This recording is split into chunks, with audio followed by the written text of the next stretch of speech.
Welcome to episode 140 of the Highly Relevant Podcast, and might I add, the Apple-featured Highly Relevant Podcast. So a friend of mine texted me this past weekend and says, yo, you should check out the Apple Podcast browser. You'll be surprised. And when I check it out, there I was with like Maria Hinojosa, Alicia Menendez, top banner homepage. And I mean, you could just only imagine the level of surrealness that I kind of went through at that moment. Because when you get into this business of podcasting, what's the pinnacle moment for you, right? In sports, there's a championship, there's a trophy at the end. But what is it for a podcaster, right? Obviously, it's to make money, but it's to reach the pinnacle of your industry. And Apple being featured on Apple's homepage top banner, that's like something in the back of your head that you're always like, man, that would be a dream if I could achieve it. And so I feel like I'm living a bit of a dream here, and it's great. So I wanted to thank all of you listeners for supporting us throughout the years. 3 years ago, I decided to do this show because I just did not see myself reflected or Latinx talent reflected in the mainstream coverage of entertainment news and just news, period. You know, go look at the morning shows. Look at Morning America, the Today Show. Look at the evening news. Look at cable news. It's almost like Latinos don't exist, even though we're 18% of the population, and, you know, don't even get me into it. But that's why the Highly Relevant exists. It's to celebrate these Latin talents, these Latin creatives, these people that are reshaping what American mainstream pop culture is. It's not just white. It's also not just black. It's a melting pot of every single artist from every different culture that wants to partake in American culture. And hopefully we've done a great job of it. And I'm glad that it's being recognized by Apple. And, you know, hopefully I can continue doing these shows for you guys. So on today's episode. Yeah, I thought it was crazy. I thought I couldn't pull it off because I didn't speak that good of a Spanish. But I delve into it, man. And that's bilingual stand-up comedian Felipe Esparza, who joins me to discuss his historic bilingual Netflix comedy specials, Bad Decisions and Malas Decisiones. And the reason it's historic is because he recorded 2 separate performances, one in English and one in Spanish, which no Latino comedian has ever done before. Not Cristela, not George, not Fluffy Iglesias. So why haven't they? And why hasn't anyone else done it before?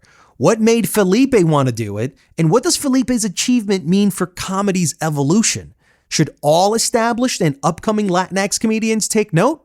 But before I talk to Felipe Esparza, it's time I give you my weekly review of what's happening in Latinx and mainstream pop culture in a segment I like to call Jacked In. Let's begin with the top movie, TV, and music news of the week. The 2020 Emmys viewership dropped to a new low of 6.1 million viewers compared to the record low of 7 million a year before. Broadway Cuban actor Nick Cordero's posthumous album, Live Your Life, hits #1 on the day of release. Ellen DeGeneres apologized on her show for having a toxic workplace environment. Star of Hulu's Love Victor, Michael Cimino, signs with CAA. The Susan Mero renewed at Showtime for a 3rd season. Brazilian reggaeton star Anitta collaborated with Cardi B and Mike Towers on a new song called Me Gusta. And Stranger Things 4 could resume shooting production September 28th. And in tech and social media news, the ill-fated short-form content app Quibi is exploring options for a potential sale. Peacock officially launches on Roku. Trump agrees to TikTok, Oracle, Walmart partnership deal. Selena Gomez pleads with Facebook to better police misinformation and hate speech. Lego is making a Baby Yoda toy. And the new PlayStation 5 launches this November starting at $399.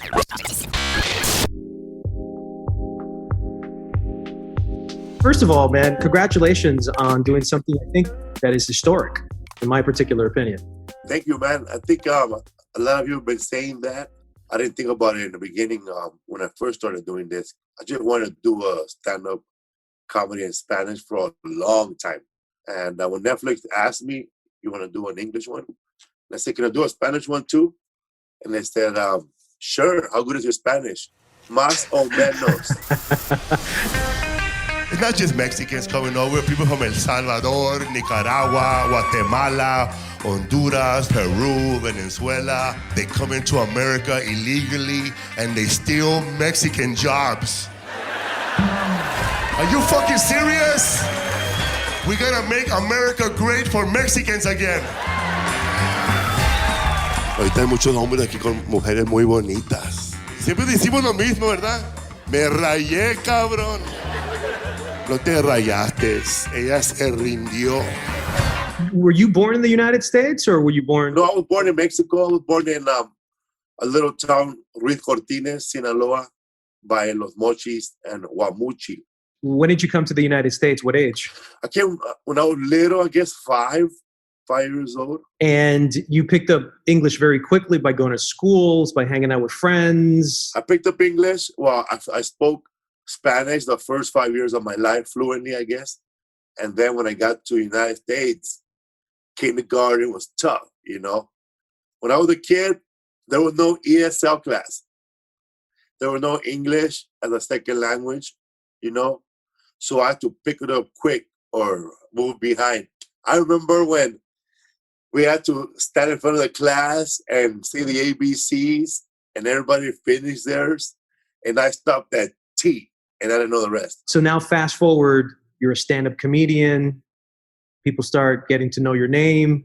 You've been touring in English, which is really interesting because if you're born in Mexico and you're learning English, you haven't assimilated enough for white people to feel that you're a part of their society, obviously. Yeah, man. Even though we watch the same television shows. Yeah. We like the same food. We buy the same things.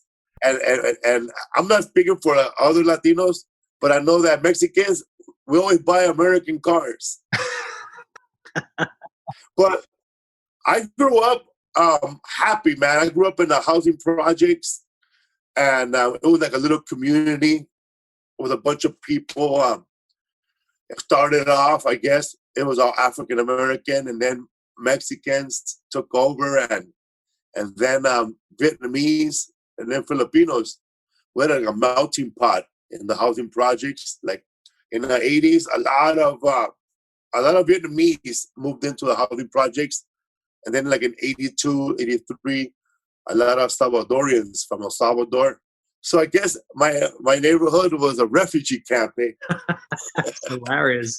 I never thought about it like that till right now. So tell me what the real concept of preparing for a show like this meant for you. Like, what was the theme of what you wanted to do with this compared to the other shows you've done?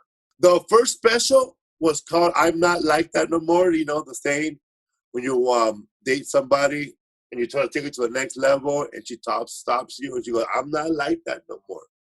You're special. So that was my first special, was just all my jokes I have ever written. Second special was more personal because my wife and I produced it. And it was called Translate This, which basically was talking about me translating for my parents and doing mostly the immigrant story of how I got here. And then this special, we went a little darker. I felt more comfortable talking about the bad stuff that happened within my family. I talk about domestic violence. You know, in the middle of my 1 hour, I talk about an incident that really happened in my house when my dad came home, you know, really drunk and abusive. And I talk about the situation that happened and how we never really dealt with it.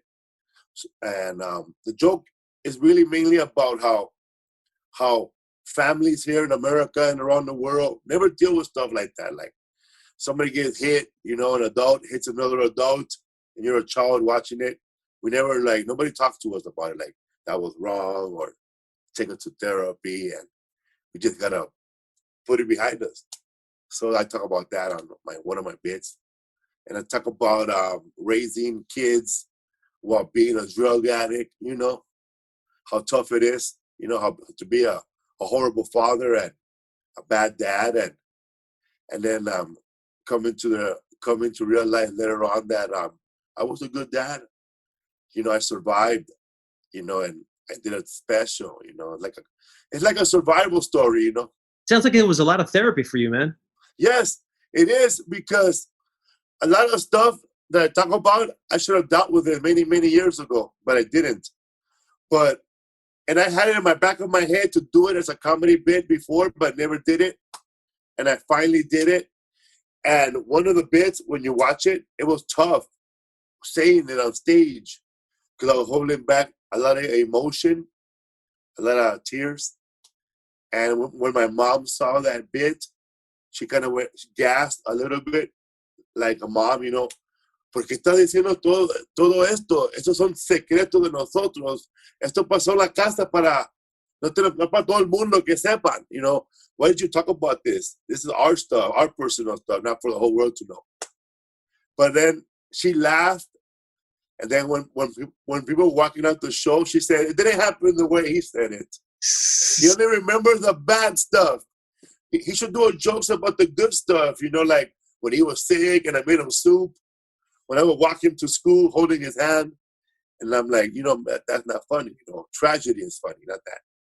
How do you feel so confident about opening up about yourself, but also about stuff that other people don't want to know? Because remember, when you tell a joke about something that happened to someone you know, you're involving them in that. And now they start making either fun of them or they start judging them. So it's not necessarily kept exclusively to you. It's almost like it's spread out to everybody else. How does comedy allow for people to be okay with those moments?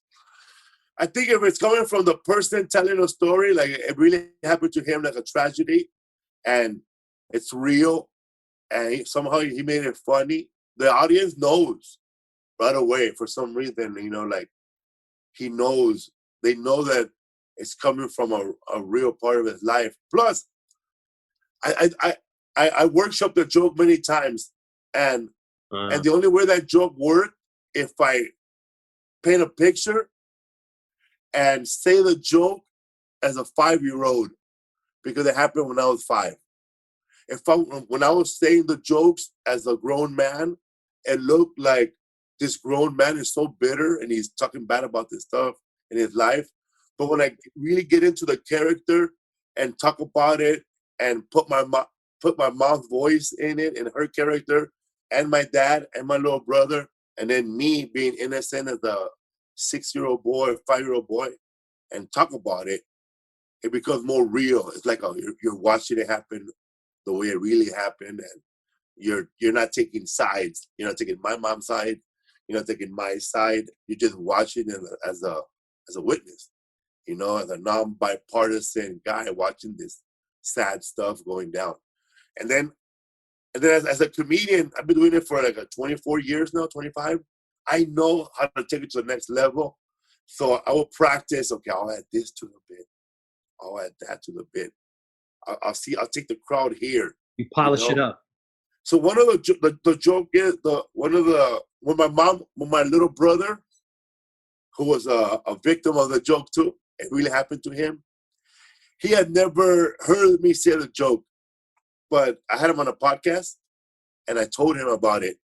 He goes, I sort of remember that one time when, and then he goes, and man, when we were talking about it, we had it was good to talk about it because my brother and I have never dealt with it till now, and it took us 40 years. That must have been tough, man. 40 years to finally deal with it, and then we dealt with some other stuff because we talked about how my dad, like, even he never had time for us, you know, like he always worked, and I talked to my little brother played Pop Warner football, tackle football, and he was like the best quarterback, and they won they won city champs of that little league tackle football, and then I asked my brother, after he was bragging about how good he was, que la chingada, badass.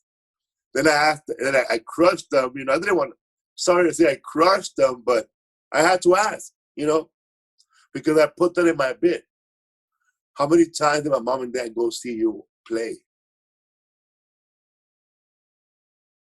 None. I remember playing and scoring touchdowns, And I would see other parents cheer their kids for blocking and for catching the ball, for tackling somebody. But I'm the one that's throwing all the touchdowns. I'm the one that's taking this team and holding him in my back. And they never went. They never went. And he was sad about it. Yeah, man. So this seems to be almost like an autobiography, like a journal that's been opened up for you to share with the rest of the world, and somehow find the funny moments in many of the tragedies of your life. My brother found a funny moment immediately. Wow. And I told my brother, that's the punchline for the joke, by the way. What? Yeah. What you just said right now was the punchline. Because after all that, my brother said, because I told him, remember when you played baseball and you were pitching and you were good?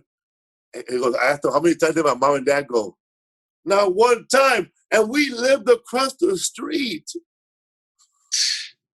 It's crazy, dude. That's the punchline for one of my jokes. And we lived across the street.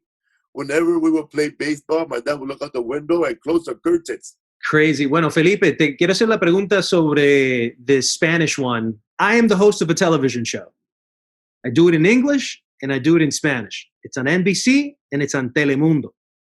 So when I record all my spots in English and then I record all my spots in Spanish. And then the editors put it together and it comes out on those two networks. I've asked people so many times that are bilingual, that are born in the United States, that are Latinx, Latino, American. Why doesn't everybody do it? And there's another guy named Jose Diaz Balart. I'm not sure if you know him. He's on Telemundo. He's also on MSNBC, and NBC does nightly news. He's the only other guy that I know that does that. The reason I'm talking to you today is because you're the third guy I know that has done something like this. And when I read the fine line on the email, it said, first person to ever do something like this. So here's my question. Whose idea was it to do it in two languages, in two separate tapings? It was all my idea. And what did when they heard the idea, what did they think you were crazy? Yeah, I thought I was crazy. They thought I couldn't pull it off because I didn't speak that good of a Spanish. But I delved into it, man. I went full hardcore, deep. I would practice every morning, man. Like I would wake up. I would do what an actor would do. I found out how De Niro would do this in the morning. He'll wake up in the character and put on the character's shoes. And how would the character wear his jacket? What would the character do when he wakes up? Would he look this way or would he look that way? What would he do? And that to be different from the person that he really is. I don't speak Spanish at all, so I don't have no one to speak Spanish with.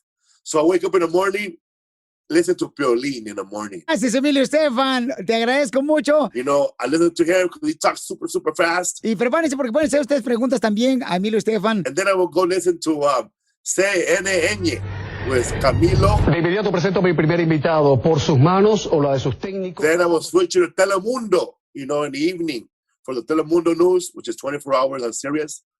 And then I'll go to a Spanish podcast and then listen to my tape and then I record it on my phone, my Spanish set. And once I would get to the show, I wouldn't speak English to anybody. If somebody spoke to me in English, I would answer in Spanish. So just get ready, man. So when I finally get on stage, I'm already ready to speak Spanish without having to think in English and then translate the word in Spanish, which takes a long time if you're not ready. A veces peleo con mi niño. ¿Tú no eres mi papá? Yo sé que no soy tu papá. Si yo era tu papá, no estuviera aquí, cabrón. Do you feel you're funny in Spanish? I felt funnier in Spanish because coming from a Spanish speaker, I feel like I feel that I'm speaking in English, but with in a Spanish way. Some words I have problems with. So why do you think no one else that is bilingual, Cristela Alonso, Fluffy Iglesias, Gabriel Iglesias, why haven't they been able to pull this off? Why has no other Mexican comedian or any Latino comedian that say they're Latino and that they do speak Spanish, why do you think they've never been able to pull this off? I don't know. I think they're comfortable in their shoes, you know. But I really think that if anybody else is going to do one in Spanish, it's going to be either George Lopez or Paul Rodriguez, because I know that Paul Rodriguez is fluent in Spanish. So why hasn't he done it before, man? And Paul Rodriguez has done I've heard, and Paul Rodriguez told me that he did a Spanish show for HBO in Puerto Rico many, many years ago. But I don't know where that tape is. And when I wanted to do it, this is why I wanted to do it. I have fans in Morocco, and they posted a video, and these girls are nothing to do with the religion, but they are Muslim, and they wear the hijab. Yeah. Huh? They wear it, you know, but their face is open, but they wear it, and they look like Muslim girls. They live in Morocco. They speak Spanish. You know, they're from Spain.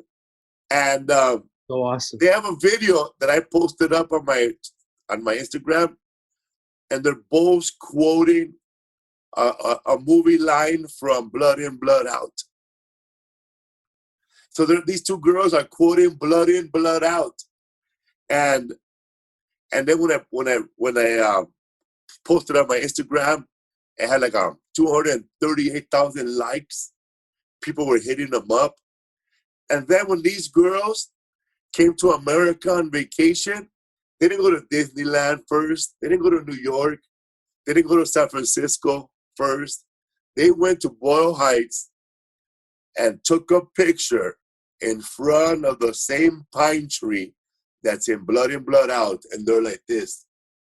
Wow. So when I saw that, I know that the East LA, Boyle Heights, lowrider culture, it's worldwide now. It's in Japan. It's in Germany. It's in some parts of New Zealand. You know, it's all over the world now. So I want to take the American stand-up style to Latin America and to Spanish-speaking countries. Because I've seen comedians from Mexico, you know, they're funny, but their Spanish is like at a different level from my Spanish. I don't understand it. They talk too fast. Yeah. I really have to focus and pay attention like this. Yeah.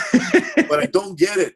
But I get other comedians, you know, I get Polo Polo, I get Platanito, India Maria, Capulina, Los Polivoces, because they're talking Spanish, you know, at the level that I am. But these newer comedians that are coming from Mexico, they sound more Spanish to me, like maybe they're from Venezuela or from Spain, but they don't speak the way I speak. And when I didn't understand it, I was like, if I don't understand it, that means there's other people who don't understand this. So I better do one in Spanish too, so we could all understand it. So that was my motivation, to do one in Spanish and blow it up. Because I know there's a singer out of the Bronx. His name is Romeo Santos. Yeah, bachatero. And he sings bachata. And his Spanish is perfect. And he's never left the Bronx. I mean, everybody, all the Spanish speakers know who he is. There's the people who speak English know who he is, because that's a genre of music that you could go to work all week and speak English, but on Saturday you put on your bachata outfit and you speak Spanish the whole weekend. So I know that, and he has 179 million views. If Justin Bieber has 500 views, Romeo Santos has 1 billion. You know, he has way more than Justin Bieber. And a lot of people have never heard of him. And then there's a band called Fuerza Regida out of San Bernardino. I hosted a show for them 2 weeks ago. I had to Google them. And they have a song that has 179 million views. These guys went platinum and gold without ever being played on the radio. So, and they all speak English, perfect English, but they sing in Spanish. That's nuts. So there's a market out there, man, and I want to capitalize on it. And I know that this band's fan, Romeo Santos fans who speak Spanish, are gonna get my comedy. And my comedy is for all those people who speak Spanish and speak English, but never forgot about their culture. I love this, Felipe. You've really inspired me to continue to check your stuff out, man, and to look at these other bands and to see the importance behind being bilingual in America. That is not only a business decision, but it's a cultural decision. I interviewed this guy when I was interviewing that band name. His name is Jimmy Humildes. He was born in America, and he's the first Mexican American to have a record label that go platinum and gold, also without being played on the radio. He has a band, a group called El Fantasma, and that guy's out of Mexico, and 200 million views on YouTube. Just like, and they're bringing back old school norteña, you know? So I know that these kids, like, they all speak English. They live an American lifestyle. But on the weekends, man, they put on their cowboy boots and their skinny jeans and their belt buckle, and man, and they become Mexican again. Dude, congratulations, Felipe. I wish you the best of luck on your Netflix show, your movies, and all your projects, man. Bye-bye. Thank you very much.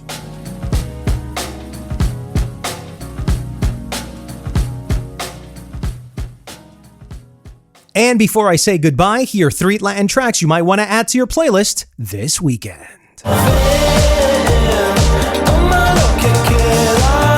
Nuestra Historia, Humboldt.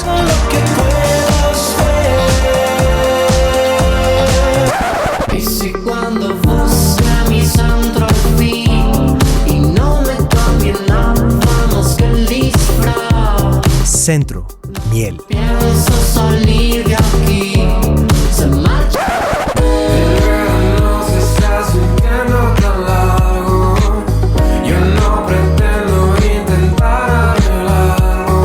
Tiempo, Gravité.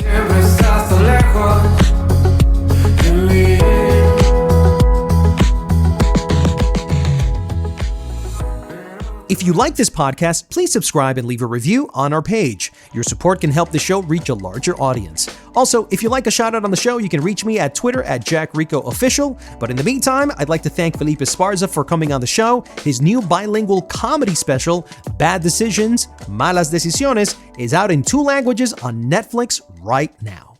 I'm Jack Rico. See you next week on another episode of Highly Relevant.